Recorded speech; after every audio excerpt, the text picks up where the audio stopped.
রাধে রাধে বন্ধুরা, জয় গুরু জয় নিতাই। তোমাদের আনন্দময়ীমা লীলা কথা তোমাদের শোনাচ্ছিলাম, তার পরবর্তী অংশ পাঠ করে শোনাবো। যতটা পাঠ করেছিলাম ঠিক তার পরবর্তী অংশ থেকে পাঠ করে শোনাবো। ইচ্ছে না হলে দিনের পর দিন তিনি মৌন ভাব অবলম্বন করতেন। তবে একথা ঠিক যে জনসংযোগ বৃদ্ধির সঙ্গে সঙ্গে এবং ভক্তদের আকুল প্রার্থনায় তিনি ক্রমশ ব্রাহ্মই হয়ে ওঠেন। এভাবে বাণীময়ী হয়ে ওঠে তার জীবন। আর এই উদ্দেশ্যেই গল্পকথায় তিনি উপদেশ দিতেন। তখন সেই বাণী জীবন্ত হয়ে উঠত। কিন্তু তিনি কোনোদিন যুক্তিহীন অতিরিক্ত কথা বলতেন না। হ্যাঁ, যতটুকুন প্রয়োজন ততটুকুনি তিনি কথা বলতেন। এই কারণে আকর্ষণীয় ও সরস কথায় তার বাণী কানে মধুবর্ষণ করত। গল্পকে আশ্রয় করে সাধক সাধিকাগণ উপদেশ প্রদান করেন। এই ধারায় শ্রীরামকৃষ্ণদেব সবাইকে মুগ্ধ করেন। স্বামী বিবেকানন্দ তার গুরুর ধারাটিকে পুষ্ট করেছেন। সাধিকাগণের মধ্যে শ্রী শ্রী মা শারদা, শ্রী মা মাদার এবং শ্রী আনন্দময়ী মা এ বিষয়ে বিশেষ অবদান রাখেন। মানে মাদার অর্থাৎ মাদার টেরেসার কথা বলা হয়েছে এখানে আমরা শ্রী শ্রী আনন্দময়ী মায়ের গল্প কথা নিয়ে সংক্ষেপে আলোচনা করব।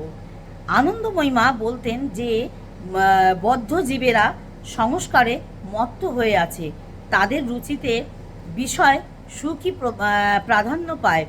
ভগবানকেও তারা তেমনভাবে চায় না। ব্রহ্মানন্দ তাদের কাছে অত প্রিয় নয় যত প্রিয় বিষয়ানন্দ। কোনো কিছুর বিনিময়ে তারা বিষয় ছাড়তে রাজি নয়। একটি সুন্দর গল্পের মাধ্যমে মা এই বিষয়টিকে সুন্দরভাবে তুলে ধরেছেন। দেবর্ষি নারদ হরিনাম কীর্তন করতে করতে বিশ্ব ব্রহ্মাণ্ডের সর্বত্র ঘুরে বেড়ান। একদা মর্তলোকে জীবের দুর্দশা দেখে তার কোমল হৃদয় দ্রবীভূত হল।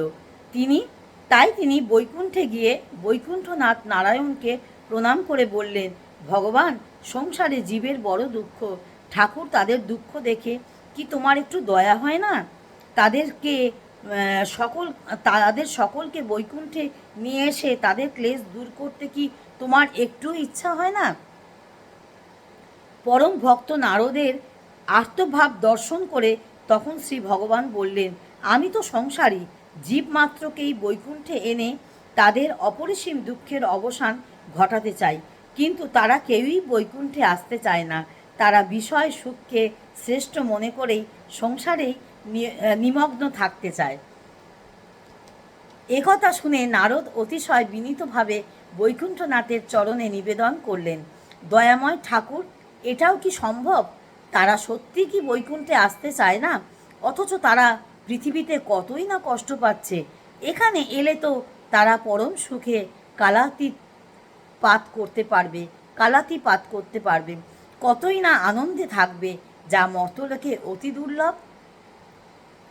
ভগবান নারায়ণ তখন মৃদু মৃদু হাসতে হাসতে নারদকে বললেন, যাও নারদ, তুমি পৃথিবীর সকল জীবকে বৈকুণ্ঠে নিয়ে এসো, এতে আমার কোনো আপত্তি নেই। এখানে আমি তাদের আনন্দের সঙ্গে স্থান দেব। আমি তো সর্বদাই চাই আমার সকল জীব বৈকুণ্ঠে এসে সুখে বসবাস করুক। তাদের দুঃখে আমিও খুব দুঃখিত হয়ে থাকি। পরম দয়ালু নারদ ভগবানের কাছে এরূপ অবাধ ছাড়পত্র পেয়ে খুবই সন্তুষ্ট চিত্তে মর্তে এসে উপস্থিত হলেন।